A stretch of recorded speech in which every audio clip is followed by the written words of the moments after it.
current events, things that we are doing or that we fail to do, things that we're saying or we fail to say, have an impact in the future.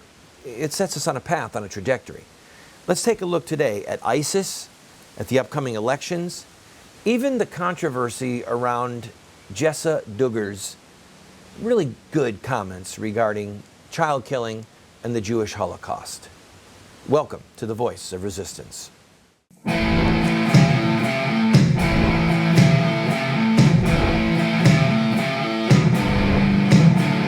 Those who forsake the law praise the wicked. Those who uphold the law resist them. Welcome to the Voice of Resistance. Here's your host, Randall Terry.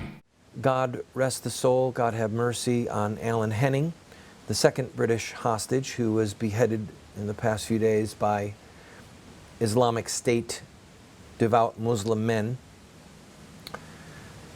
And now they're talking about an American is next. His name is Peter Kassig, who interestingly converted to Islam a year or two ago. And I don't know if he's not the right stripe of Islam or if he will actually be beheaded. I don't know. He is former military. He was released because of an injury. Went back to the Middle East, converted to Islam.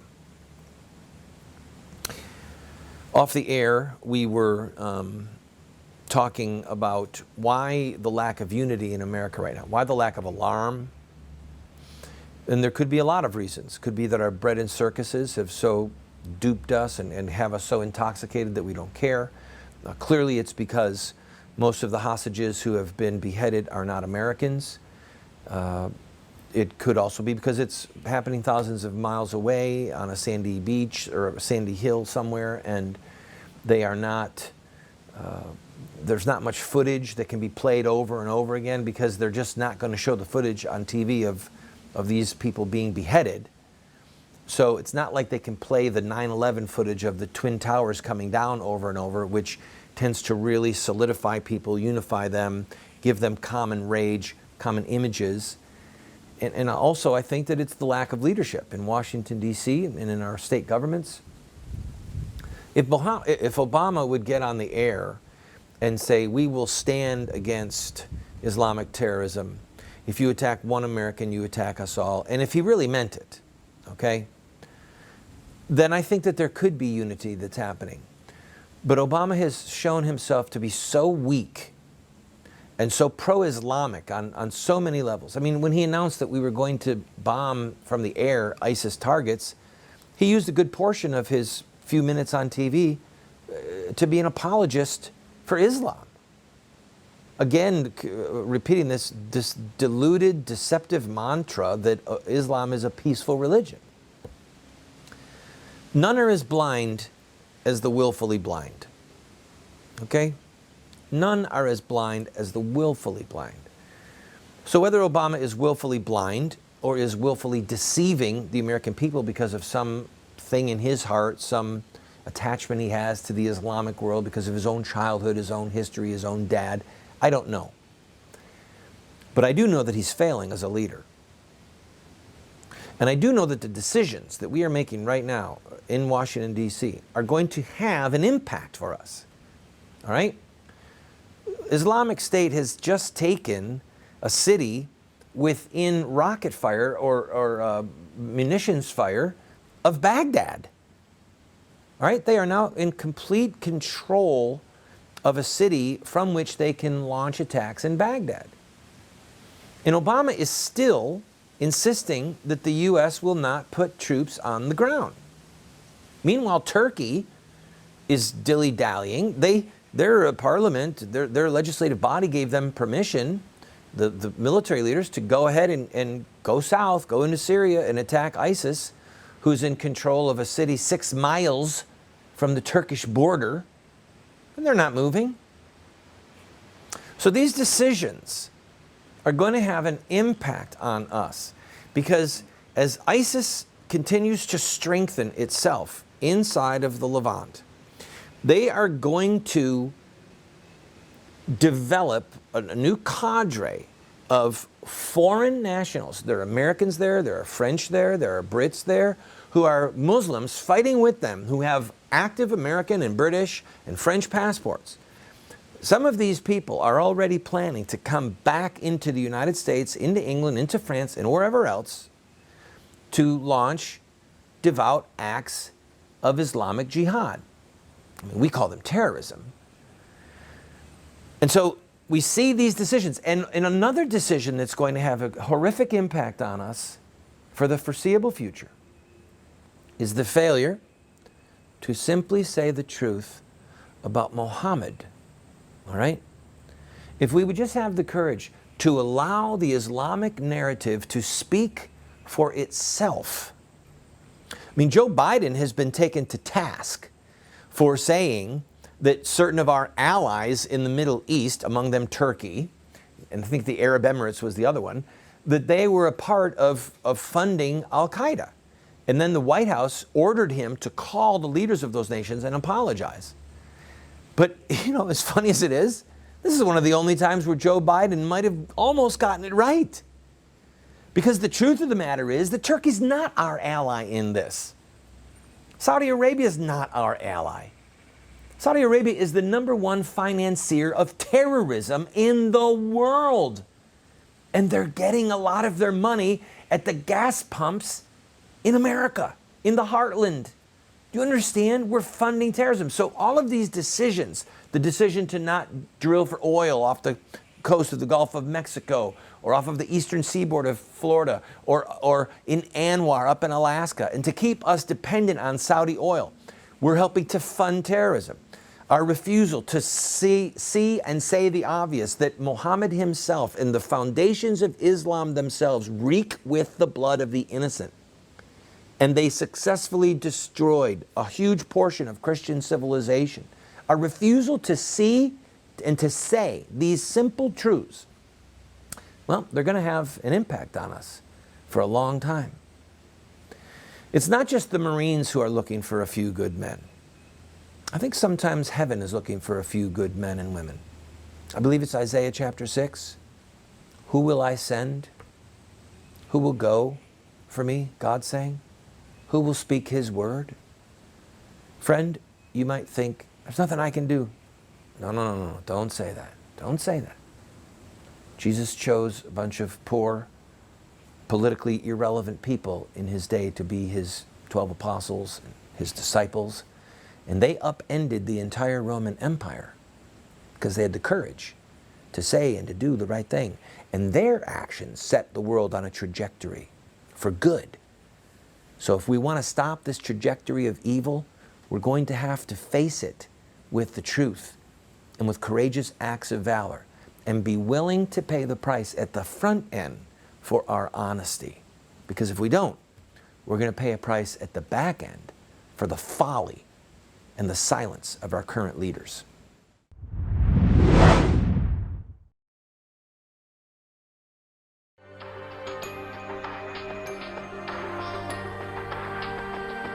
You have two choices. I mean, you can try to raise your children by design, or you will raise them by default.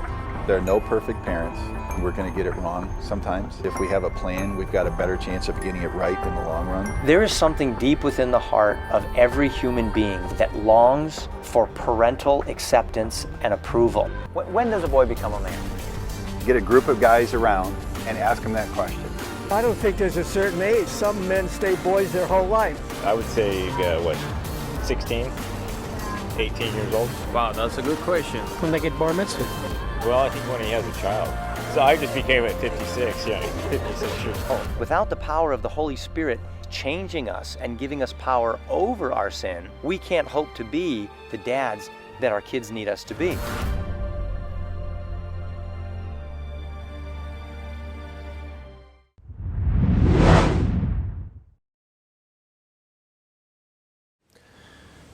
If we act or fail to act, speak or fail to speak, and what we do and what words we choose to use will have an impact on the future, all right? It's going to take us somewhere. And I'm a big fan of Winston Churchill. I am a big fan of Patrick Henry.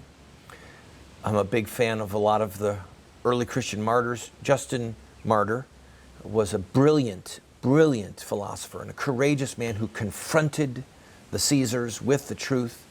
If you can read some of his writings, you will come away the better for it. And so in choosing who I would focus on to give an illustration, you know, what better person than Jessa Duggar? Now, if she gets to watch this or the Duggar family gets to watch this, I'm saying for the record, I am a huge fan of the Duggar family and I honor them. God bless them for their testimony. God bless them. And I'm partly tongue-in-cheek putting Jessa in all that tall cotton with Churchill and Patrick Henry and Justin Martyr. But the point that I want to make is this. She displayed the courage and the clarity to simply say the truth. It was a small musing. And if you followed the news, boy, oh boy, the baby killers, some of the people in the media, TV Guide, Cosmopolitan, they just jumped on her. And the internet chatter, right, from our godless devices were brutal to her and to her mom, Michelle, and by implication, her dad, Jim Bob. These are great people. They really are. And I want to read to you her words that caused this huge fuss. And if you don't know about it, you can do your own research and see. But here's what she had to say. I walked through the Holocaust Museum again today. Very sobering. Millions of innocents denied the most basic and fundamental of all rights, their right to life.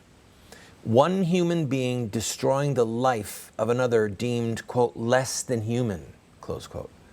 Racism, stemming from the evolutionary idea that man comes from something less than human, that some people groups are more evolved and others less evolved, a denying that our Creator, God, made us human from the beginning, all of one blood and one race, descendants of Adam. The belief that some human beings are not fit to live, so they're murdered, slaughtered, kids with Down syndrome or other disabilities, the sickly, the elderly. The sanctity of human life varies not in sickness or health, poverty or wealth, elderly or preborn, little or lots of melanin, making you darker or lighter skinned, or any other factor. If you faint in the day of adversity, thy strength is small. If thou forbear to deliver them that are drawn unto death, and those that are ready to be slain, if thou sayest, behold, we knew it not, doth not he that pondereth the heart consider it? And he that keepeth thy soul, doth he not know it? And shall he not render to every man according to his works? Proverbs 24, verses 10 through 12. May we never sit idly by and allow such an atrocity to happen again. Not in this generation.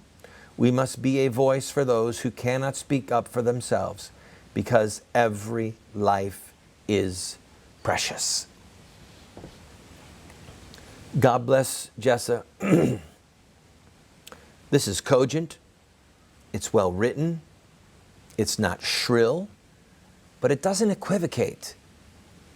It justly and accurately compares the Holocaust of the Jews in Nazi Germany with racism and the slaughter of innocent babies, the killing of handicapped children, the killing of the elderly through so-called euthanasia. She was spot on. Now I want to use what she did and the hubbub around it to have a little bit further discussion about our leaders today and our examples and those who should be our heroes.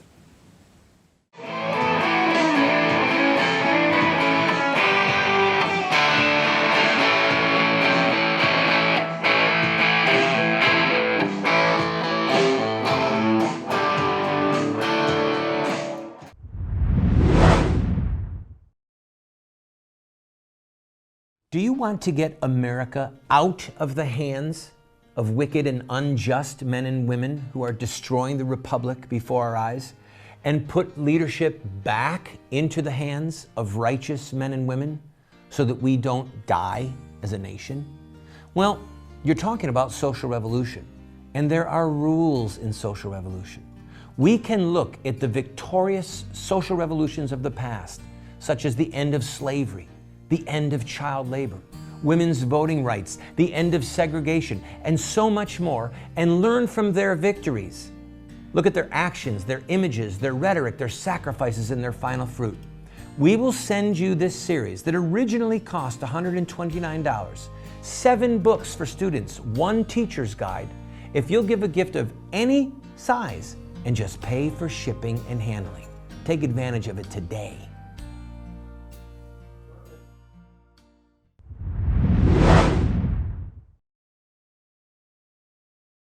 Duggar, daughter of Michelle and Jim Bob Duggar, made big headlines recently because of her Instagram regarding her thoughts as she walked through the Holocaust Museum. Cogent, completely appropriate, spot on, and it created a firestorm. And as I was listening to a radio show talk about this, and the host, who was supportive of the Duggar family, mused aloud about how can these people who are attacking the family, attacking Jessa's mom, mocking them, how can they be so cruel? And, well, it's simple. They can be cruel because they reject the God of the Duggars. They reject the ethics of the triune God, the Father, Son, and Holy Spirit. So it's easy for them to attack this family. But I want to flip it for a minute, because as I was listening to this talk show host talk about it, I thought, you're really missing a glaring point. And I'm going to use my show to bring it forward. And it is this. Where are our Christian leaders? Where are the Jerry Falwells and the Cardinal O'Connors? God rest both of their souls. I mean, there was a day when the late Bishop Austin Vaughn, by the way, of New York, said publicly and to the press that then Governor Mario Cuomo was going to hell because of his support of the brutal murder of innocent children. Jessa didn't say anything anywhere near that strident, anywhere near that confrontational. She just compared the Holocaust in Nazi Germany with the killing of innocent babies and the handicapped and Down syndrome babies, etc. And all I could think of was, here we are talking about the controversy swirling around Jessa's words. And so here's my question I want to gently put to you and to our pastors and our priests and our clerics and our bishops. Where is the clarity in word displayed by Jessa Duggar? Where is the courage? Where's the lack of equivocation? And this isn't just to our pastors. I mean, for example, if you work or if you have a family gathering, will you say publicly at that family gathering or around the water cooler at work that the murder of unborn babies in America is the ethical equivalent of the Holocaust of the Jews? Will you say that? In the last segment, I talked about trajectory, right? And our lack of words and our lack of actions puts us on a trajectory. I mean, if you look at pro-life groups, groups that are allegedly in business to simply defend the unborn, see how many of them use the clarity of speech that was probably put together with their thumbs on a portable device on an Instagram. Maybe it was done on a computer, I don't know. But the point is this young woman is a great testimony for truth, for the kingdom of God. She's a great testimony for her mom and dad and for the power of homeschooling. Just look at her vocabulary. But she's also a testimony against the silence that's what just shook me in my heart. She's a testimony, whether she meant to be or not. She's testifying, where are the Elijahs of God? Where are the Jeremiahs of God? Where are the Winston Churchills? Where are the Patrick Henrys? Where are the Justin Martyrs? Why is this teenage girl being slapped back and forth in the media world for simply saying Christian truth? This level of Christian truth and clarity should be on all our lips, should ring from all our pulpits, should be heard on radio shows and TV shows from the Catholic and evangelical world day after day after day. All right? We're in a fight against demonic forces that have literally brought to death millions, tens of millions of babies in America, hundreds of millions around the world. And most of us go on our way as if it's not even happening. So, ironically, Jessa spoke about the German Holocaust of the Jews and compared it to the American babies being murdered. The irony is that in Germany at that time, most Christian churches were silent. They said nothing. And in America today, we see the same thing.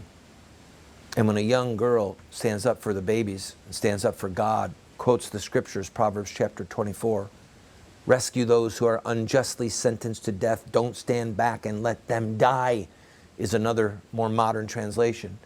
She's berated. She's taken through the ringer. There should be pastors and priests and evangelical talk show hosts from coast to coast lining up behind Jessa Duggar saying, the Duggar family is right, Jessa is right, abortion is murder, and it is the ethical equivalent of the Jewish Holocaust. Because it's only when we have that kind of clarity and that kind of courage can we be put on a trajectory of victory and bringing this Holocaust to an end. Equivocation, flowery speech, political correctness, not wanting to offend people, that's going to just give us more of the same.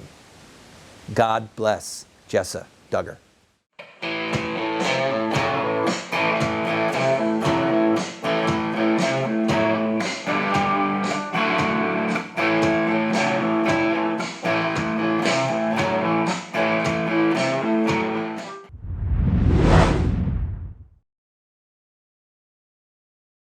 I have been a leader in the pro-life movement for 30 years, and sadly we have not prevailed in our goal to make it a criminal act to kill an unborn baby. There's reasons why we have failed.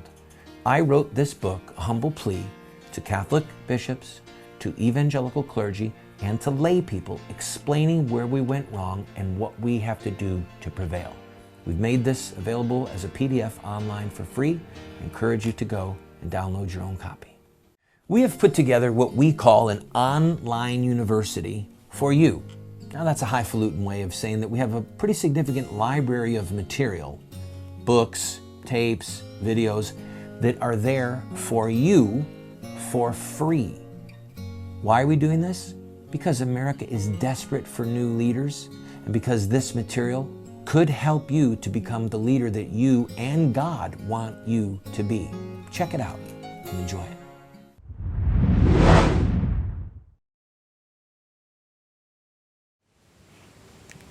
Don't vote for pro-abortion candidates. Abortion is murder. Send. What'd that take? 10, 15 seconds? Can you imagine if Joel Osteen, or pick your leader, Bishop Shapu, now in Denver, now in Philadelphia, used to be in Denver. Can you imagine? Let's start a challenge. You know what? I'm going to start to use our show to do a challenge. To just say the truth. I mean, you can mix it up. Abortion is murder. If you vote for a pro-abortion candidate, you have sinned against God. Send. Why should Jessa Duggar have to carry all this heavy weight by herself? Let's be prophetic. let's be honest. We've got the elections coming up, people. And the folly and the treachery of Christian voters in America has gotten us in the mess we're in. Let's be prophetic and call our Christian brothers and sisters back to truth and righteousness.